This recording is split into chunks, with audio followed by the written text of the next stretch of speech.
everyone, Sean from Harsh Language here. Rob from Harsh Language also. This video has been a very long time coming.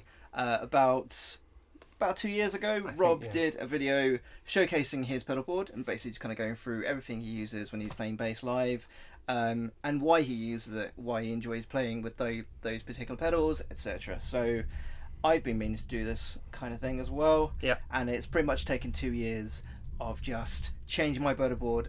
This is probably like version 33 at least. 33 is underestimated. Yeah, I think so. I think I've under-egged it. So this is what we're going with today. Might change in the future, but yeah, here we go. So let's start basically. So you've got a setup that I'm really envious of, because no space is kind of spared, right? Like everything has earned its place. Yeah. In your setup, you're the kind of person that thinks a lot about how you're going to sound, because you're conscientious about that stuff, and some of the people that you admire are that way too.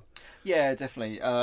We say thinking, probably overthinking a little bit as well, but like, I mean, some of my favourite guitarists are people like kind of Stephen Carpenter, Graham Coxon, Brian Marco, Jordan Buckley, like Kurt Ballou is a big one as well. Yeah. These are all kind of just like really competent, decent guitarists who just really thoughtful about their setups, and so their guitar sounds are something that I've kind of lusted over the years, and just that was really important to me to kind of like make sure that was something that was kind of coming across in this setup as well. So and I think what probably forms a big part of some of your decision making is you're the only guitar player in the band, right? So yeah, you're not sharing that space with anyone, and there's no real consideration in that sonic area when a song's being put together or when a song's being played live.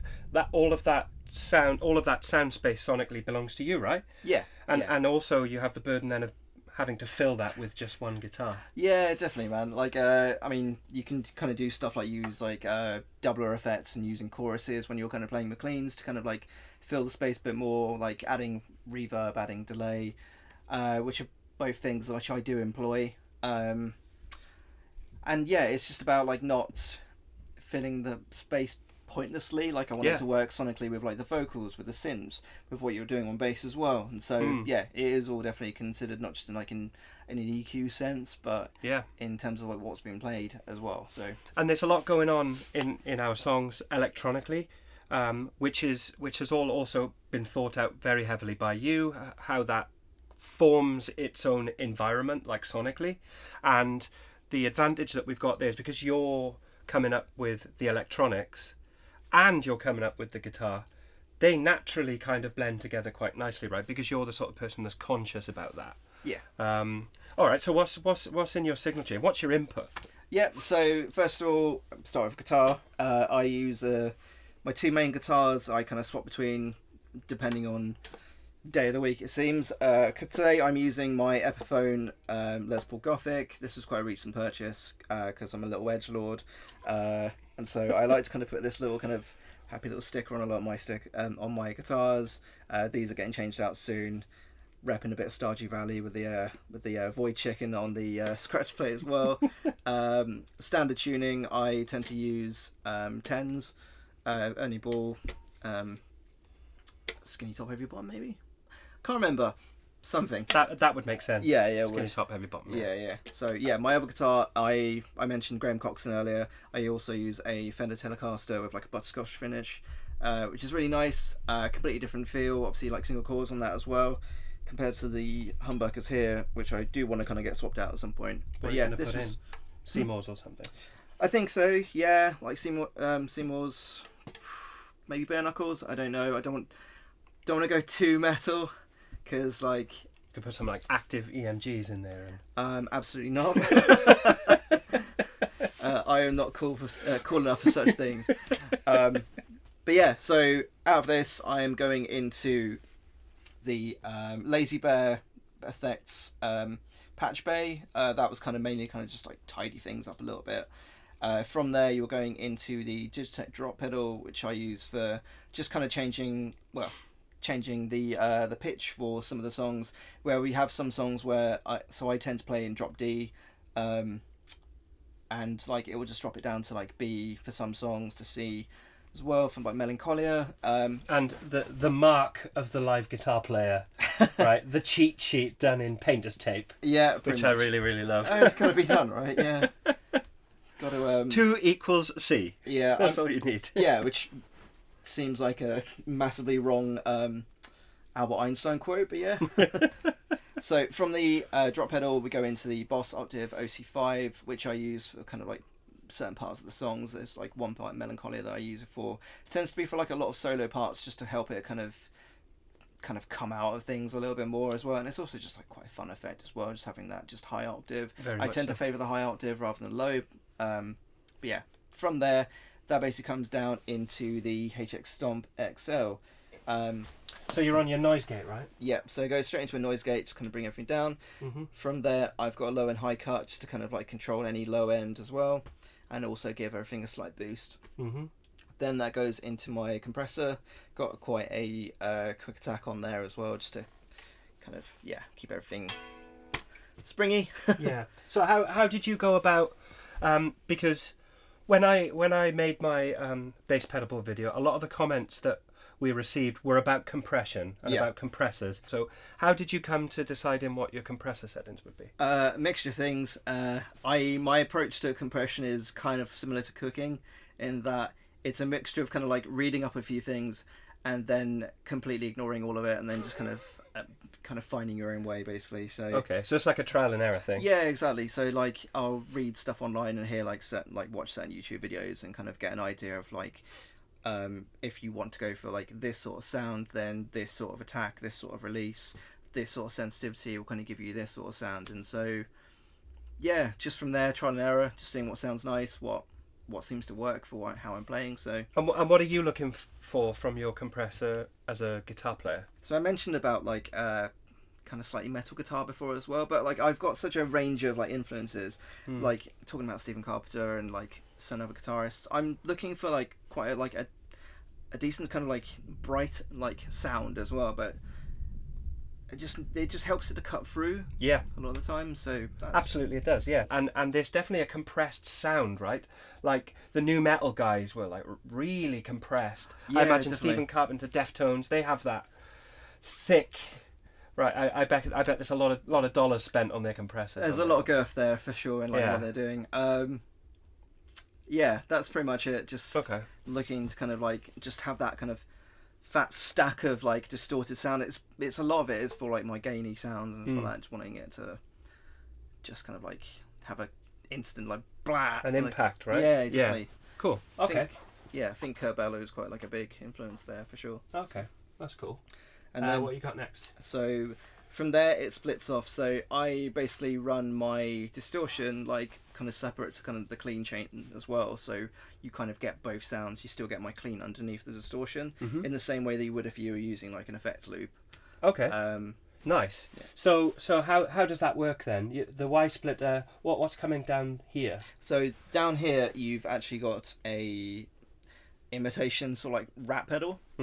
So that's the Graham Coxon coming in there again. So is it your vermin distortion? Yeah. So looking for like a bit of gain, but like decent amount of kind of clarity and like brightness as well. Yeah.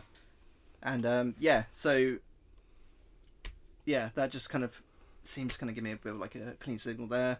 And how do you go about making these decisions? Have you decided on HX Stomp's version or Line 6's version of the Rat? But that actually kind of ties into how I make my decisions, which tends to be just buying an absolute ton of like distortion pedals and just owning them forever. So yeah, and being in a very understanding marriage. Pretty much, yeah. So like if I think of like some of the like the pedals I've got at home already, like I've got a Electro-Harmonix op amp fuzz, like pumpkin-y kind of like fuzz. That was kind of helped me kind of decide like I don't want a fuzz on there at the moment. I don't know if I will in the future, but just that doesn't seem to work with the songs right now. Like it's definitely like a case of what I've been just kind of like searching for. I feel like I'm on a constant search for like the distortion sound that I like. I don't know if it's a journey that I'll ever truly find the end of. But I mean that's how it goes, right? Yeah, definitely. That's how it is for everyone. Like, yeah. But whether it's like Tube Screamers or like absolute kind of budget like fuzzes that have like interesting sounds but like tons of noise or whatever, just like or like Friedman, like Marshall in a box kind of pedals and stuff like that. I've kind of tried it all, and for the moment with this setup I'm just using the Rat, which just seems to kind of do exactly what I want with like my amps and stuff like that, which we'll come on to on a later episode. Have you got something that you consider to kind of be perhaps like a live recording or just an album that's like the holy grail of distorted guitar sounds? Like, is there something out there, a moment on an album maybe where you're like, that's how it's done? Again, that's like really varied. Like, it could be like a Converge track here or there.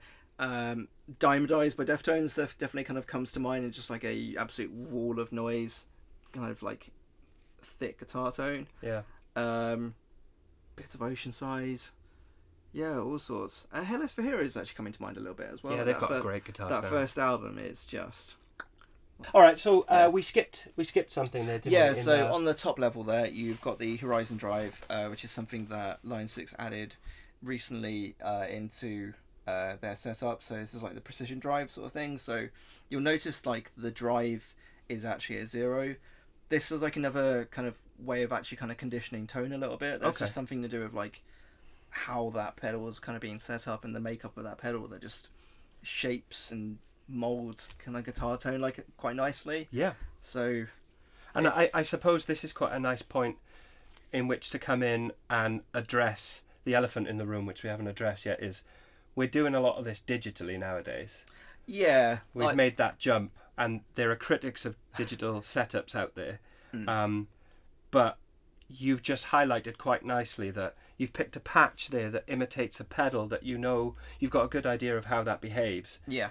And this has perfectly recreated the basic state in which that pedal exists, right? Yeah, definitely. And the patch is able to kind of imitate the way the real pedal works, even though you're not using it as a drive pedal, right? You're using it in like a tone shaping way. Essentially, yeah. Yeah. Like there's something to do about how it controls like the attack. Like it's almost like it has its own sort of like compression in a way as well. Yeah. But yeah, definitely like one of my considerations about all of this isn't just like about what sounds good. We live in London, and like having to kind of get the tube places sometimes and having to kind of bring setups. Yeah. I'm a lazy old git these days, so having like a setup that does like what I need it to and isn't going to break my back is like a big consideration for me, because I've got like a lot of these pedals and I could kind of like make a setup out of it, but the truth is I really like I like this, you know. Some of the IRs and built-in sort of like heads they've kind of got on here in the preamps, like you can recreate like a pretty decent like orange setup. Yeah. Like an OR30 or something like that. Like it sounds decent. I mean, this is the stuff that musicians in the 70s and 80s dreamed of. Yeah. Right? I mean, the giant wall of Marshalls that was classic in the 80s is kind of doable now in a portable bag that you carry, a laptop-sized bag, you know. And Sean's absolutely right. A big factor nowadays into deciding what gear to buy has to be for regular gigging musicians that don't have road crews and stuff, has to be portability, because we would love to take, you know, absolutely everything out the door with us, but yeah, definitely. You know, you've got to take the Victoria line at 11 o'clock at night. Yeah, it ain't gonna work. Yeah, absolutely, man. Like, don't get me wrong, would absolutely love like a massive kind of stack behind me, because there's something about like just how that pushes air. Yeah. There's like probably like a weird comparison being made between like muscle cars and like electric cars. Yeah. And actually the performance of an electric car is ridiculous, but Yeah. there's something quite nice still about Absolutely. the sound of Yeah. range. The sound of like, and when we're talking in like a recording sense, actually moving air around a room, as opposed to just, you know, directly into a desk. Yeah. I think both have their place equally. Definitely, yeah. And I personally have recorded fully analog, just plug in and bosh and out you go. And I've recorded like this too, and I've loved both experiences. Yeah, definitely, genuinely. man. Yeah, I've done the same as well. Like for some recordings, I've had like a full kind of Ampeg Like when I was kind of playing bass, I've had like a Ampere Gate by 10, like a really nice head. For other ones, I've just plugged straight into a Sans amp, and that's worked really nicely as well. So absolutely, it's just what's needed. Yeah. Okay, so what was next in your chain? So next in the chain, we move on to tremolo. So this isn't used in like huge amount of places. Don't know if the tremolo is going to stay, or if it's going to become another effect. But there's some songs, especially like the start of I think, which isn't out yet. It isn't out yet, but that's fine. It's coming soon. It's coming very soon. But yeah, some songs in the set where basically it just kind of adds like an extra kind of wobbliness to it, like a tremolo. Yeah, exactly. Yeah, funnily enough, it's a tremolo. It adds a sounds wobbliness. like a tremolo. Yeah, It definitely. I mean, yeah, that's the description, right? That's what it does. Yeah. So I don't use that a huge amount. That's probably like the least used effect on there, but it's just nice for when it's required to kind of just do something a bit more interesting. It's quite cool to see an effect like that, actually, I think. Yeah, it does get usage for sure. Like it's just a fun effect. Absolutely. And then next along you have the so I've got like a kinky boost as well.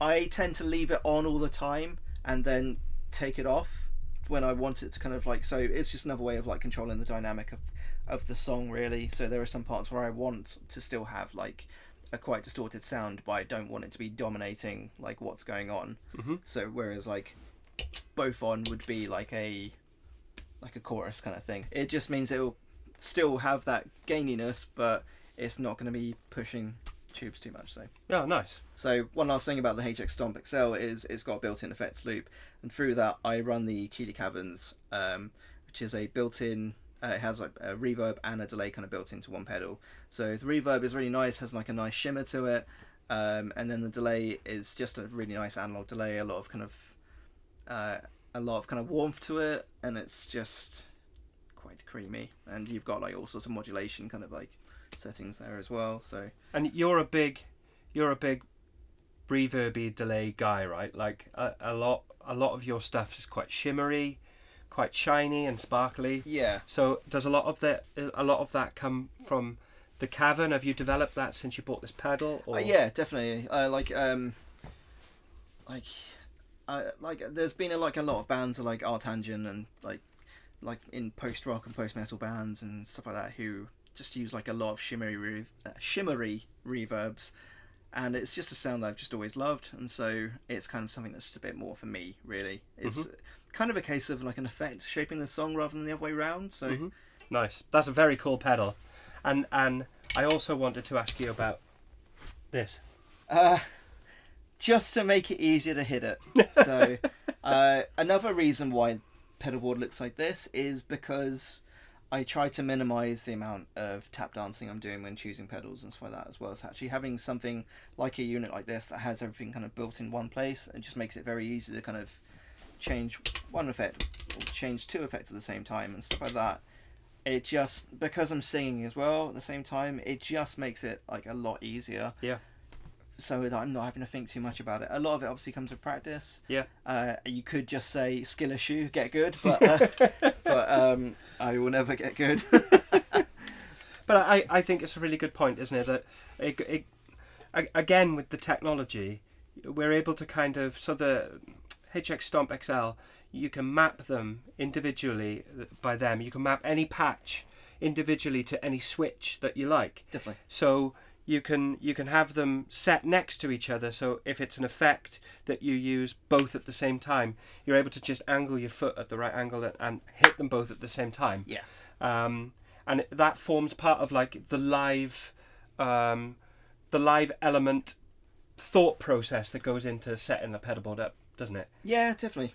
Like I'm not gonna lie, bit of a clumsy boy me, so I tend to sometimes just, there's been plenty of times when I've gone to hit something and I've gone for distortion and ended up with clown, and that's it happens to everyone, happens to us all, but you know, like you try and kind of do things to limit that as much as possible. Absolutely, yeah, and that's why I brought this up, because this is like quite a cool workaround along with like the painter's tape and stuff. It's just ways of streamlining the live process, really. Yeah, just little reminders that help my smooth brain navigate the world of playing live in a band. Absolutely, yeah.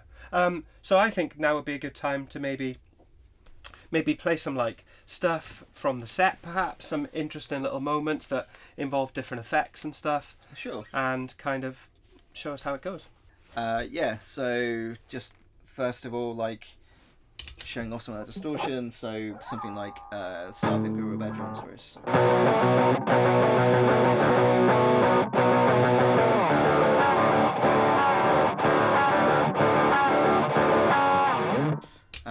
then later in the song there's a section where like so this is a good example actually where I want the distortion of the rat but I don't want the volume, and so it's using like all of the delay and the reverb here. It's also using the tremolo and the octave as well, which I keep out of the way because that definitely gets hit way too easily. So then later in the song you've got this section that just kind of goes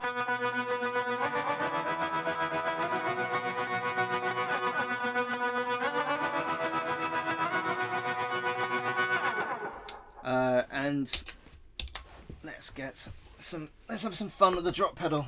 Yeah. So mentioned before that we kind of go down to C, so that tends to be for like stuff like Melancholia. Turn the tremolo off. So straight from the start, drop pedals basically kind of moved everything down a full tone. So now I'm in drop C instead of drop D, and it sounds like.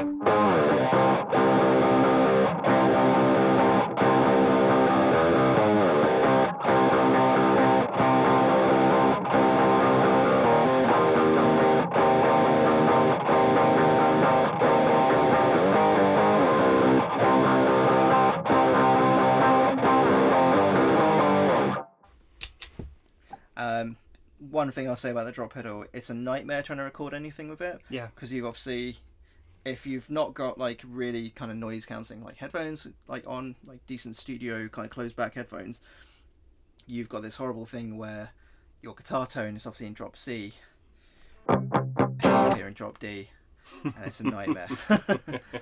But and we've come across that, right, when we've had like writing sessions and stuff, and we're like, oh, let's try that part out with the Digitech drop, and I have to sit there and listen to it in standard tuning, and you've got the bougie headphones on, the bougie headphones on, and you get to hear the nice how it's supposed to sound, and I've got to sit there for 3.5 minutes listening to it. It's rank. Genuinely is.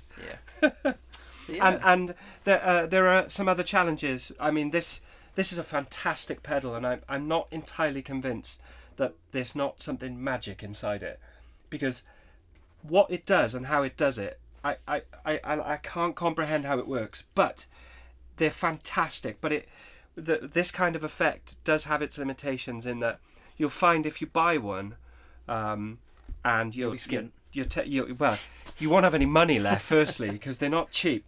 But if you buy one and you start recording with it, or playing live, it's less obvious. But when you start recording with it, it's got an element of latency, right? Or it's got a slight delay. Yeah, no, the drop pedal, yeah, it's a very slight latency. So, yeah, you are having to almost kind of like play slightly before to kind of get it to line up. Yeah, that's a bit of like a head killer as well. So. It is, and like it took me a day or so of just playing quite solidly to be, okay, now I can get it.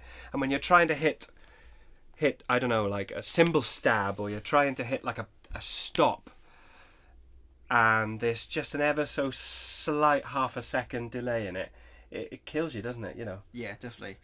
I mean, there's only one solution, and that is be a really big band and have someone bring you out freshly tuned guitars for every song. Yeah, we're looking at you, Brian Molko. Fresh guitar for every song in the set. Mr. Many Tunes. Yeah. Cool. So do you want to play some more? Do you want to demonstrate some of like your favourite moments, some of the effects that you really enjoy using? Yeah, sure. Like one of the big bits, if I turn on the drop pedal and move that down to B, so there's a bit like at the end of Listen Repeat where it kind of slams in, and it's just like.